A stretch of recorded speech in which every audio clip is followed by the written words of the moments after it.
नमस्कार मैत्रिणींनो, वर्षा डिझाइनमध्ये तुमचं सर्वांचं मनापासून स्वागत। या व्हिडिओमध्ये शोल्डर का उतरते आणि ती उतरू नये यासाठी काय करणार आहे ते पूर्ण बघा, तरच तुम्हाला समजेल। पूर्ण व्हिडिओ बघा। व्हिडिओला बघता व्हिडिओला लाईक करायला विसरू नका, चॅनलला सबस्क्राईब करायला विसरू नका। तर आता आपण हा साईड भागचा भाग पेपर पॅटर्न ठेवून अस्तर आणि ब्लाउज पीसचा कपडा शिवण करून घेतला आहे। कटोरी शिवण करून घेतली गोल आकारामध्ये। तर त्यामध्ये कटोरीमध्ये काय प्रॉब्लेम होतो, हे अंतर आपलं जास्त नको। आता मी तुम्हाला शिवण करून दाखवते म्हणजे तुम्हाला नक्की समजेल। अगदी सोपी पद्धतीने शिवण करताना हलक्या हाताने पूर्ण असा खालच्या बाजूने वरती आलोय, एक आकार वरच्या बाजूने खाली जातो। तर या पद्धतीने शिवण करायचं आहे। डबल टिप घालून घेतली अर्धा इंचच्या अंतरावर। आता इथं कटोरीचा भाग तुम्हाला शिवण केल्यानंतर काय करायचं आहे, हा जो अंतर आहे तो खूप मोठा नको आणि वरचा अंतर मोठा झाला, अंतर जास्त झालं तर इथं पाव इंच असं दाबून घ्यायचं आहे। कारण की हे अंतर कमी असलं तरच आपली शोल्डर उतरत नाही, जास्त अंतर असलं की शोल्डर उतरते। त्यासाठी हे अंतर ठराविकच असावं। आता योगपट्टी जोडून दाखवते आणि नंतर आपण काय करणार आहे हे पण बघूया।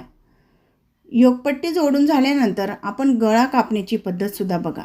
गळा कापता व्यवस्थित कोणत्या पद्धतीने कापायचं आहे तरच आपला गळा गोल येईल। तर ही सुद्धा मी इथं समजावून सांगते, या व्हिडिओमध्ये पूर्ण बघा। व्हिडिओला लाईक करायला विसरू नका, चॅनलला सबस्क्राईब करायला विसरू नका।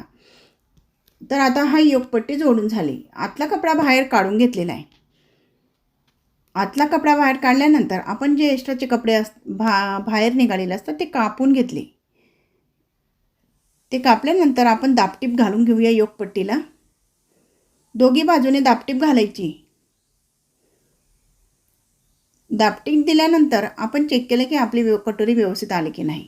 आता कटोरी व्यवस्थित आली पण आपला गळा व्यवस्थित आला की नाही हे पण चेक करायचं आहे। आणि कटोरी पण व्यवस्थित प्रॉपर शिवण करा, तरच आपली शोल्डर उतरत नाही। कटोरी चपटी असली किंवा खूपच पसरट घेतली तरीसुद्धा शोल्डर उतरते। मग त्यासाठी कटोरीचं मापसुद्धा प्रॉपर असावं।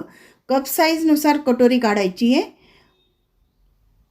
तर आता मी ही इथं हुकपट्टी जोडून घेतलेली आहे। हुकपट्टी आयपट्टी जोडून झाल्यानंतर गळा कापण्याची पद्धत बघा। आता इथं मार्किंग केली, आपल्याला 6 इंचचा हवा आहे की 7 इंचचा हवा आहे। मग इथं आपण मार्किंग करायचं आणि गोल आकार द्यायचा। गोल आकार देताना वरच्या बाजूला जास्त कापायचं नाही। जो साईड भागचा भाग आपला असतो तो जास्त कापायचाच नसतो। ब्लाऊज पीसचा जास्त गोल आकार द्यायचा नाही, फक्त आपण जिथं कटोरी आहे तिलाच गोल आकार देण्याचा प्रयत्न करायचा आहे। या पद्धतीने गोल आकार द्यायचा। आपण चेक केलं हे आपला गोल आकार आला नाही, मग परत आपण कापायचं आहे। तर मार्किंग केली कुठं कापायचं आहे आणि तिथंच आपण हे कात्रीने कापून घेतले। वरचा भाग जास्त कापायचाच नाही, साईड भागचा जो भाग आहे तो वरता कापायचाच नाही जास्त। जी कटोरी आपण शिवण केलेली आहे गोल आकार तोच कापायचा आहे जास्त।